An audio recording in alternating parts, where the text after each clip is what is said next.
50वीं बरसी है और बीजेपी कांग्रेस पर हमलावर है। इसको लेकर यूडीएच मिनिस्टर राजस्थान के जाबर खर्रा ने एनडीटीवी से बात की। इस दौरान कहा कि वो बहुत मुश्किल दौर था। शेखावटी में छात्र नेता के रूप में उस वक्त जनसंघ के लिए वो पर्चे बांटते थे और उनकी टीम रात को गाँवों और कस्बों में संदेशवाहक की भूमिका निभाती थी। उन्होंने और भी बातें की इसको लेकर, अपने पुराने अनुभव याद किए, सुनवाते हैं। देश में आज इमरजेंसी की बरसी है और तमाम जो मीसा बंदी हैं उनके सम्मान में भाजपा कार्यक्रम कर रही है, लेकिन भाजपा के कई ऐसे नेता जो उस दौर में बतौर स्टूडेंट कहें एक्टिव थे और आज बड़े पदों पर हैं। उनमें से एक हमारे साथ यूडीएच मंत्री जाबर सिंह खर्रा हैं। खर्रा साहब, इमरजेंसी की यादें तो जहन में होंगी ताज़ा, क्योंकि आप उस वक्त स्टूडेंट थे लेकिन एक्टिव तौर पे काम भी करते थे। बहुत ज़्यादा यादें हैं।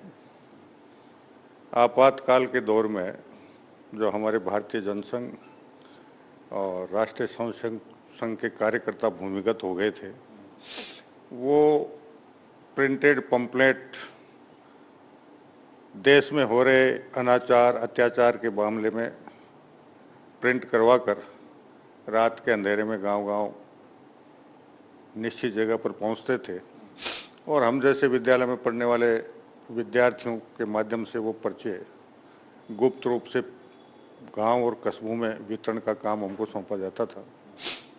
उसके बाद हम पर्चे वितरण के बाद शाम के अंधेरे में उनको वापस जहां उनका अगला पड़ाव होता था वहां तक छोड़कर आने का दायित्व हम पर होता था।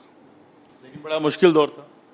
मुश्किल तो बहुत था, लेकिन चूंकि 17 साल के उम्र थी, हाई सेकेंडरी में पढ़ रहे थे, इसलिए ज़्यादा कोई डर भय वाला मामला नहीं था। कांग्रेस आज के दौर में भाजपा पर आरोप लगाती है कि भाजपा संविधान खत्म करने की कोशिश कर रही है। देखिए, अगर इस देश में लोकतंत्र का गला सबसे पहले घोंटा गया तो वो घोंटा गया 1946-47 में जो अखिल भारतीय कांग्रेस कमेटी का राष्ट्रीय अध्यक्ष चुनने का मामला है। जिस व्यक्ति को अखिल भारतीय कांग्रेस कमेटी के 15 प्रांत अध्यक्षों में से एक मत नहीं मिला, वो आदमी कांग्रेस का राष्ट्रीय अध्यक्ष बना और बाद में प्रधानमंत्री बना।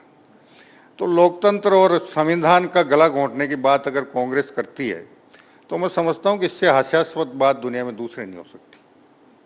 लेकिन राहुल गांधी तो लोकसभा के पहले दिन ही संविधान की हाथ में प्रति लेकर कांग्रेस ने जिस तरीके से माहौल बनाया।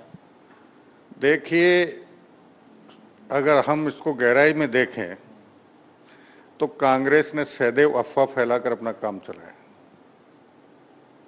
इसलिए राहुल गांधी हों चाहे कांग्रेस के कोई भी नेता हों, वो अफवाह फैलाने में मास्टर हैं और उसका गाहे बगाहे लाभ उठाते रहते हैं।